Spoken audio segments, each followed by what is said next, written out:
Hi guys, welcome to the world is your bowl of noodles, slurp noodles, and chat. I am the host Jordan Ibukwe, and today we have a very special guest. Please give it up for Miss Kassy Cho, who is a journalist and the founder and editor-in-chief of Almost, which is a news and media website. It is honestly a phenomenal. Please go check her out. I will link everything below so you guys can go watch yourself.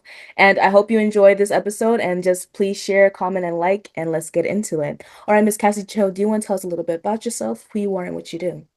Yeah, sure. Thank you so much for having me. I'm really happy to be here today. My name is Kassy Cho. I am an independent journalist and also audience strategist, and the founder and editor-in-chief of Almost, which is an independent social first media outlet focused on world news for young people. That is honestly amazing. And I know you like focus on like global news accessible to younger audiences. What do you think traditional media still misunderstands about how Gen Z consumes information?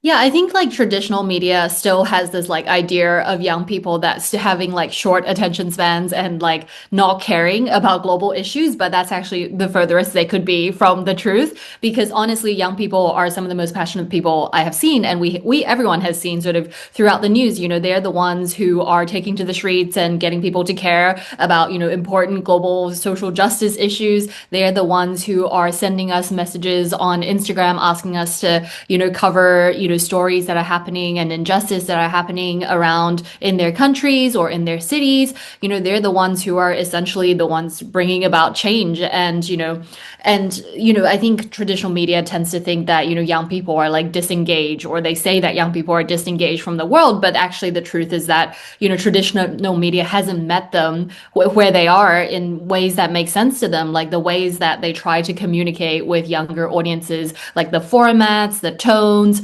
all of that is like feels really like distant, and a lot of times it feels a bit condescending, and so assumes that young people can't handle like complexity, or like, oh, this is too like complicated for young people, they won't be able to get it. And the thing is, like, Gen Z are super smart, and they don't actually need things to be dumbed down. They just want to be spoken to as like respected in that sense, instead of being condescended on in that sense.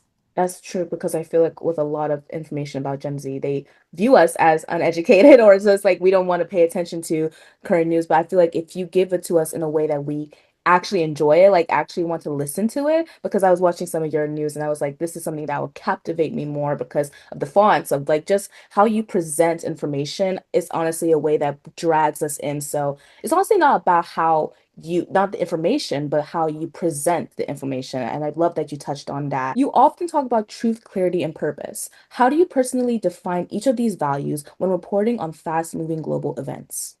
Yeah, these are three of almost values that I talk about a lot. So, truth is just the commitment to sharing what is real. That is like the one that we uphold. That is like core to everything that we do, especially as journalists.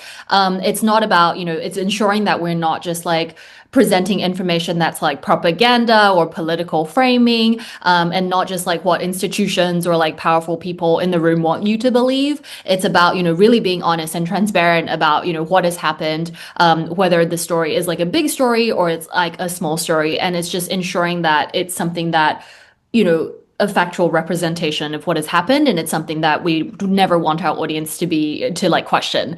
The next one is clarity, which is taking it a step beyond that. It's not just about sort of explaining the facts, but it's actually helping people to see the big picture, like the whole picture, like the connections, being able to see the context, and also the system sort of like behind what is actually happening, because it's not just saying like, oh, here's what happened, and then leaving it like that, but it's actually giving them the idea of like, here's why it matters and how this fits into the larger story, how this fits into the greater context of the world, and what it means like for real people who are like living in this world in that sense. So it's about sort of like not just sort of giving them that very surface level understanding of like what happened, but like helping them to expand that understanding so they can actually process the world with like insight, instead of just being like, oh, here's another fact. I'm like completely overwhelmed by the sheer amount of facts that is like happening out there.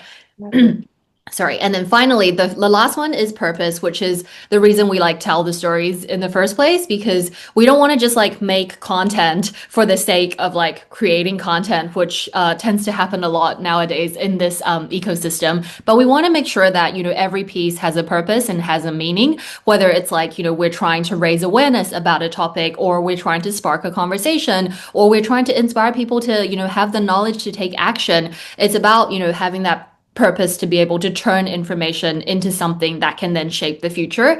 And so we just want to make sure that we are always thoughtful about these three things whenever we are reporting on our stories. That's very important that you touched on honesty and just clarity in everything because with the current news outlet, everyone trying to bash each other, trying to make one seem right and one seem wrong. So I love that you see both sides and both perspectives and that you give your own opinion to it and that you also have a purpose for each of your posts and everything like that. It's not just for like money or anything like a lot of outlets try to do, but it's honestly for honesty and just to push out the truth and what's happening in our like communities and our planet as well. And I know what has been the well, I want to go into more of just like the challenging side of what you do. So, what has been Mhm. the most challenging story or global crisis you've had to cover emotionally? And how do you navigate that while just maintaining journalistic responsibility? Yeah, I mean, the most emotionally challenging story I've had to cover is Gaza, without a doubt. I mean, there are sort of a few factors to it. So, firstly, obviously, just the scale of suffering is just overwhelming. We're watching entire families be erased, and entire neighborhoods are like flattened, and children are searching for their parents, and parents are searching for their children in rubble, and Palestinian journalists are trying to report through all of the bombings and the displacement, and a lot of times they're losing their own lives and their families as well, and it's impossible to sort of like witness all of that without sort of feeling it a lot and like very deeply. But I think at the same time it's very important to feel it, because the minute we start sort of losing that sense of feeling, it's when we become sort of numb to the violence and the atrocities that have happened. And then secondly, on like the second level, is sort of what has been difficult has been watching how global media has responded to the genocide. And so we can see a lot of double standards where, in the languages that like a lot of traditional and legacy and mainstream media has been using, how they have sort of used passive language, and they've like deprioritized and devalued Palestinian voices, and they dismiss and question a lot of these Palestinian journalists who are like reporting on the ground with their lives essentially to show us what's been happening. But that is questioned, whereas like the Israeli military statement is just taken at face value and reported like it's the truth, and a lot of times they're constantly both citing something and sort of saying like, well, the Israeli military said this, and the Palestinian, like the 60,000 Palestinians who were killed said this kind of thing. And it's like this like really trying to be like neutral in that sense. And it's really heartbreaking to see, especially when there's such a big power imbalance, that this isn't addressed at all properly by the media, which is sort of leading to this, like, has like enabled the genocide and is like, they are complicit in this, in that sense. And it's really heartbreaking because we understand as like journalists and as like almost that like the media plays such a powerful role in how people understand the world, and seeing the way that the media has like covered this has been really heartbreaking.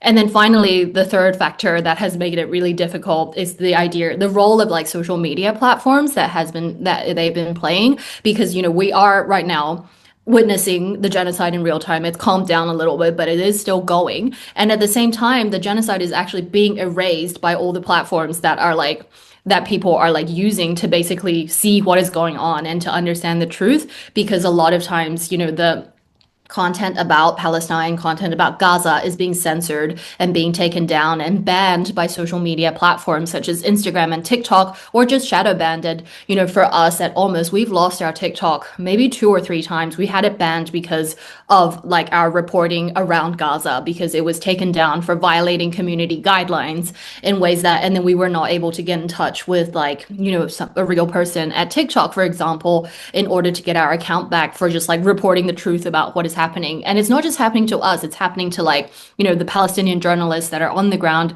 It's happening to activists, it's happening to human rights organizations who are just trying to, show the world the truth, but then it's really, highlighted how, I guess, platforms really sort of play into the power structures that exist, and that tends to really contributed also to like how the overwhelming scale of like the genocide and contributed to like it's got a chilling effect, and it will have a chilling effect, and it already has a chilling effect in how people are going to understand probably one of the biggest events of our time. Exactly. And just pointing out with the genocide happening in Gaza, the fact that, of course, TikTok, I've seen videos, if you've seen videos of pe families begging on just like everywhere for food, and the fact that people just pass by it just proves that we live in a dystopian society. And like you said about just neutrality and everything trying to, oh, one side or this side. In general, what's happening is that a mass population of people are being killed, and yet we're silencing their voices because we don't want to anger other people or make seem like we're on this side more. But in general, I feel like we've lost sympathy and like empathy for people as well. And just like I love that you really make it clear what's going on and you say, hey, this is wrong, and we shouldn't be having to block their voices because it might anger another people. In the general, people should have a place to speak and make their voices heard, especially what's happening in Gaza. And I respect you for that. And that's just phenomenal that your news is doing that as well. And I want to touch on Almost as well because I know it has a distinct voice and visual identity. And so, how intentional was that in building trust with your audience? And what role does design play in news literacy? It was actually, it is a very intentional, and it's cool that you've noticed that, we do have a very distinct sort of look. So one of the first things that we really try to keep in mind whenever we were thinking about design is not just about the aesthetics of like, how do we like it to look, but it's actually about building something that feels really native to how young people actually consume information on social media platforms. So a lot of times, as we all know, people are scrolling on social media without really thinking. And so we want to try and design our formats, not in like a bad way, but you know how it is. But we're trying to design formats that like really fit naturally into that flow. So then, when you're scrolling on TikTok and you come across one of our videos, you're not going to be like, what is this? This is like super polished and super sleek and like highly produced with drone photography in 4K. Like this looks like an ad. I'm going to like scroll by that. But it's something that feels very natural and like native to that experience that you will be like able to just like, it fits in sort of like seamlessly into how young people are sort of consuming information on their phones on the go. So that, and then it's not like, for example, a wall of text pasted onto like, an article trying to direct people to like an article. So we really pay attention to how creating formats that feel quite like, retain like the seriousness, but at the same time feel very native to social platforms in that sense. And that includes like, having our reporters be like hosts who are like, talking through a topic and sort of, so it feels very like personal, like, here's your friend telling you something that has happened that they found out today, or, ensuring that, we're using vertical video, for example. A lot of traditional media or it does not do that. And we're not like, not putting, important information on a website and then directing people onto the website. We're telling people, what they should know.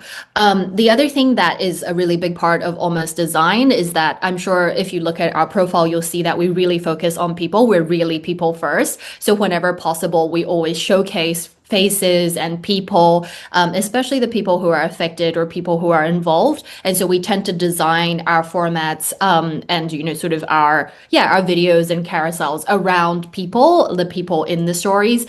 So that's because people really relate to people, and they don't relate to like institutions or like vague statements, but like actual human beings. And so whenever possible, we want to showcase their faces and their values and their voices and their real experiences. So we use interviews, we use like we feature photos of people. We try to include like their voices in within sort of story videos, and also we showcase like their lived experience, whether that is like them taking us through their homes or that kind of thing, or showcasing the environment in which they are being affected. And so I think it's important for us that we always try to center the individuals instead of these abstract concepts, because it's harder for people to connect with if they are just, if you tell them about something big happening halfway around the world in a country they have never heard about. People are not going to care about that. But if they sort of see another person, then it's really helpful for them to basically be able to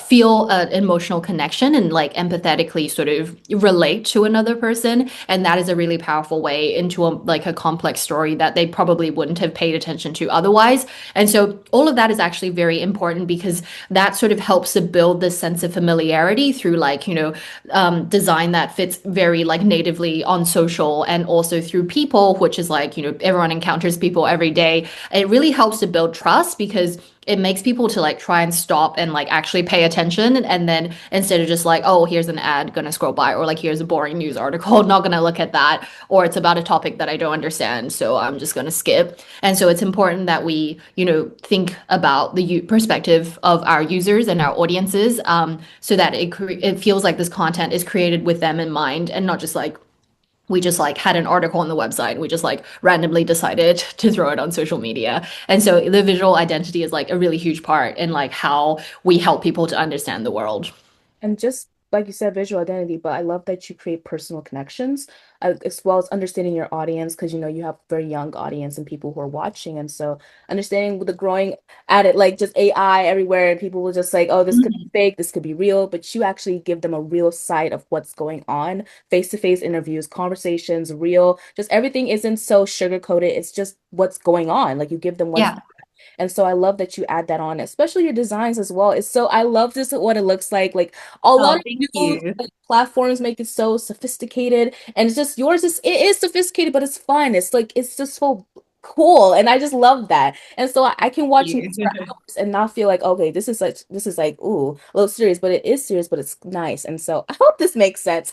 I'm such a I Yeah, it makes sense. I think it's like striking that balance of like, feeling authentic, for lack of a better word, authentic and also serious at the same time, like upholding that rigor, but then, you are able to still, feel like it's relatable and accessible as well, and human at the same time. it's just very human, and so that's what I love about it. And there's nothing, and I just love real conversations when people are showing that to the world.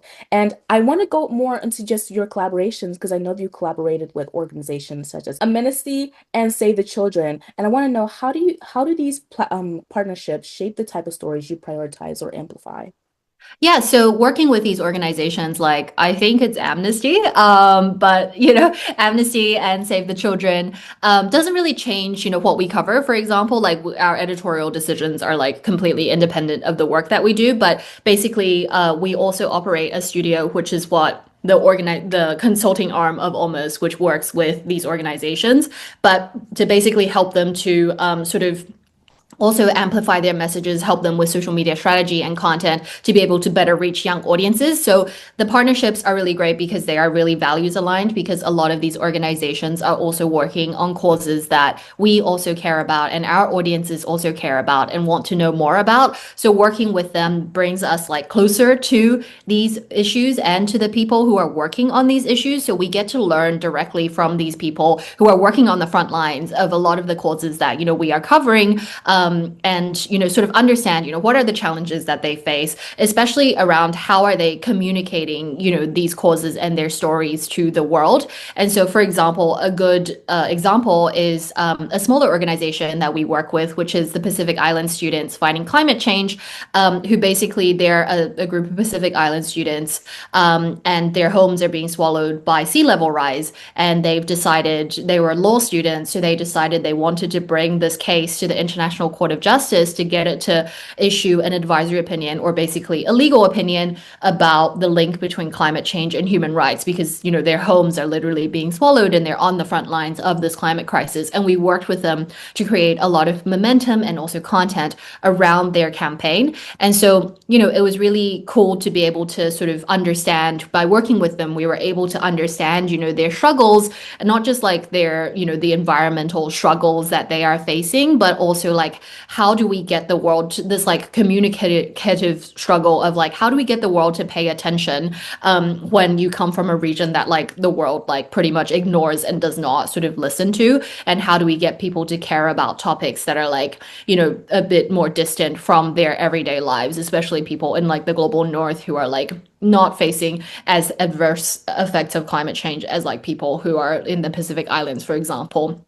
So like working with them, we were able to help to like amplify their voices, and like help them to like figure out ways that we could collaboratively do that, and they were able to also take a lot of those skills forward, so that, you know, thinking about how they communicate going forward about the work that they're doing and their stories. And I think it was also so nice because it was such a good, it just like reminded us of like, you know, how amazing young people are. You know, they were able to achieve this, like the ICJ, the UN passed the resolution. It was like unanimously passed, and then it became the biggest case in the ICJ's history. And then it ended up with this landmark ruling, which basically found that, you know, countries have a legal obligation to like protect their citizens from climate change and to act on climate change, which is like such a big win. And so being able to like, you know, be a part of that was really helpful in our improving our own understanding of these topics, and also to, you know, how the challenges that sort of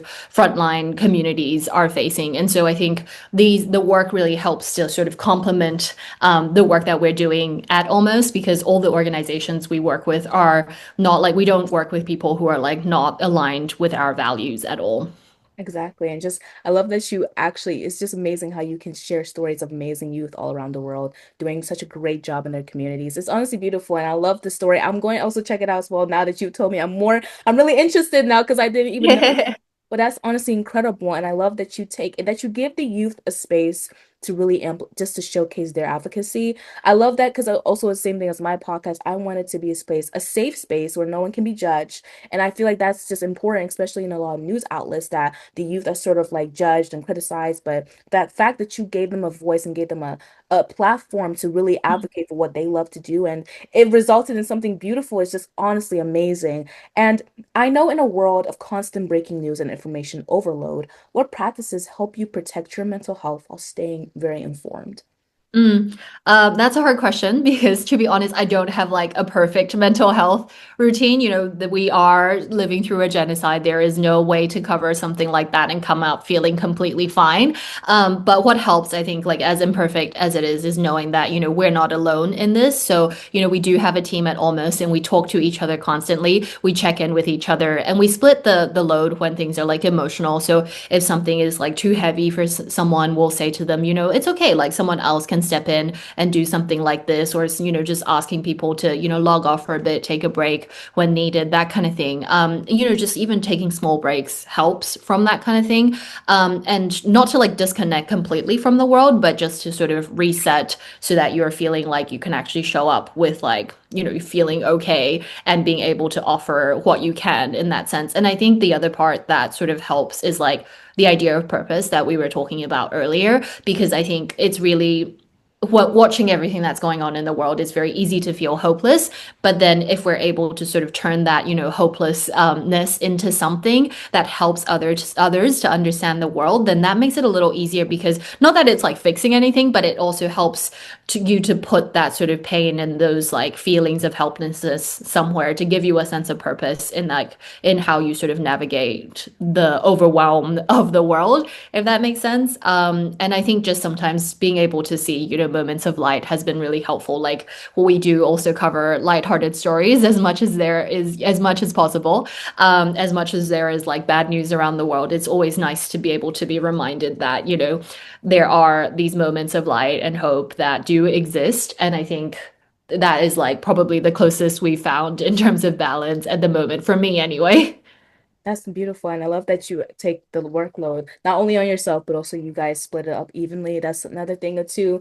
Owning something so like impactful that you have to make sure that you're taking the break and splitting the work evenly so everyone is doing what they need to do, but also that you're taking the time off and that you're not pushing yourself or like overworking yourself to the point where I can't stand this, you know, for madness. So Paul, I love that you really have, of course, it's not perfect because like we said, we're in a whole genocide. What's happening in Congo, Sudan, Gaza. And so everywhere is on fire. But honestly, we also have to understand that we're still alive and Mhm. we need to like just calm down and breath, just breathe. So I love that. And I know that I want to know, what do you believe is the biggest barrier today preventing people from understanding global issues? And how can independent media help dismantle it? I think the right now we're in the stage where there is not a lack of information. In fact, there is too much information, but there is a lack of meaning in that sense. I think that, the biggest barrier is that there is a lack of context. Like there's not enough context being provided because a lot of media tends to assume that, people already know the background. They already know the history. They already know the politics. They already know the people involved. They know all the power dynamics and, why this is happening. And then they tend to report with that sort of mindset. But then actually the reality is that, most people don't know a lot of this, not because they're like not intelligent, but because they just maybe weren't given the full picture in the first place, whether it's through school or maybe they did learn in school, but it's different out in the real world and it's hard to, be reminded of that every day or to remember that every day or, the way that the media landscape has been, they don't get that context at all. So for example, if we talk about, Sudan, like if you just said to someone on the street about what's going on in Sudan, they probably are going to be really confused because they don't know the history. They don't know like the groups that are involved. And but a lot of times the media tends to assume that, which then makes people become, overwhelmed or they're confused when they read a piece of content and they'll be like, I don't know who is the RSF, what is the SAF, what is Darfur, what is like, all of this stuff that has happened, who is Omar al-Bashir, that kind of thing. And like people don't know any of that, but then that actually hampers them from being able to understand that. But then when media doesn't address that, then people are going to disengage because they're like, I don't understand any of this, so why should I like try and read this? And so it's not that they're like they don't care. They do care about what's going on. It's just like they're just lost by like and overwhelmed by the sheer amount of information out there. So I really feel like independent media really has a role. And I think and I would hope that, traditional media also like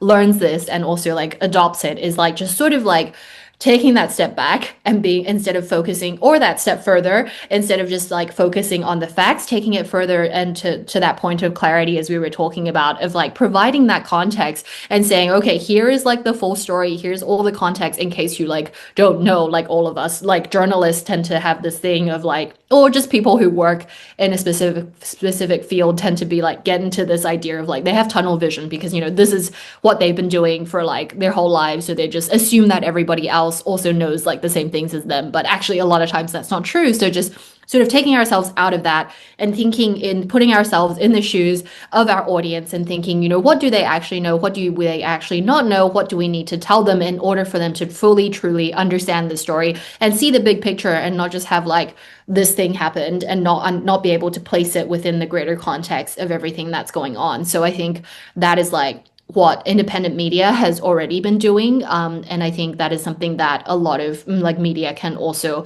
learn from.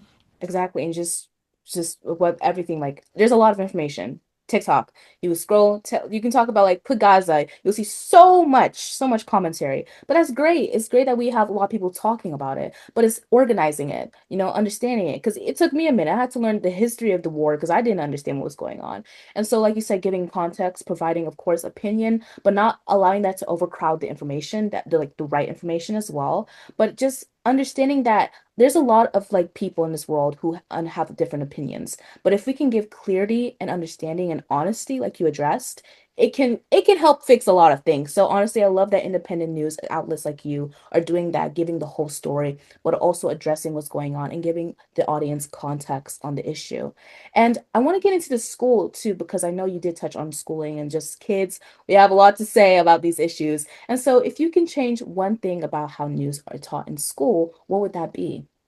I think, yeah, if I could change one thing, I would sort of go beyond just the basic surface level stuff of like news and teach students how to analyze power. Because I think right now, like a lot of times media education tends to, do think focus on things like check the date, look for bias and like verify the source and that kind of thing. But then, and it's fine, but it doesn't actually help young people understand why stories are written the way that they are, or like who is getting to shape the narrative in the first place. Because as we've really seen through like the Gaza example we spoke about earlier, media plays such a powerful role in shaping how people see the world. And, not being able to, if you aren't aware of that, that if you aren't aware of the power structures behind that, that's actually going to affect how you also see the world. So I think it's good for people to be clear about, what power structures sort of exist, not just within media, but also within stories. And so I think they need to learn this like deeper skill of like, who has more power, being able to analyze that, like who has more power and how that leads to certain narratives being written in certain ways and why that leads to certain voices being centered. For example, the IDF being centered in this genocide, for example, and how like governments and institutions can influence coverage and how, nowadays platforms can really decide what is seen as true and what is questioned and doubted or taken as like just without a doubt in that sense. So I think the idea is that learning these skills of being able to ask the question of like who is benefiting from this version of the story beyond just like what is this story about, does this story like is it true, like is it like a fake news, which like their schools already do a lot of that, but I think it's taking it beyond sort of just that basic sort of media literacy, but actually helping them to really understand the power dynamics that are in play that affect media and how stories are covered, if that makes sense. That makes total sense. And just like you said, understanding power, and who owns the power. Because I feel like a lot of times we're taught that people in positions like presidents, politicians, they own a lot of the power. But really, who owns the power? Is it you or because like there's a lot of us collectively. There's as a collective, we are a huge population. And so there are of course the rich own a lot of the stuff, but if we understand that we have the power to make change and we can do a lot of stuff when we come together, I feel like that's another thing too, teaching kids that we're not going to get anywhere if we're divided. We have to come together. And so that's the power of understanding and teaching the next generation, that I'm so glad that a lot of us are understanding that us as a collective can really do and hold much of the power in this world. And I do want to go into the second to last question. And I want to know, looking ahead, what is your vision for the future of Almost? And how do you hope it will transform the way people engage in the world events? Yeah, I mean, I have very big dreams for Almost. My vision for it is to become like a real home for young people who like want to understand the world and to make a difference. So this place where they can feel like they are seen, they are supported, and they're heard and like taken seriously as a global audience, which, traditional media has not been able to sort of fill that hole, as we spoke about earlier. But at the same time, I think the other thing that I want, the bigger picture thing that I want, is for Almost to build this new blueprint of what like youth-led journalism can look like. So I want to like create something that can be passed down to future generations, or future generations can then continue to build on. So like a model in that sense, or like a system that shows that news doesn't have to be cold and distant or inaccessible, as it has been in recent years, but it can be very human and it can provide context and it can be emotionally intelligent, but at the same time still like very rigorous and like fact checking and verifying all the facts and all of that. And I think a large part of that is through, one of the ways that we're doing that is through the fellowship. So we want to try and bring more young people into the newsroom and to like provide them with the hands-on skills and tools to be able to create the type of journalism that they would like to see or that they wish existed, because maybe it doesn't right now. So we want to be able to give them that space and that access.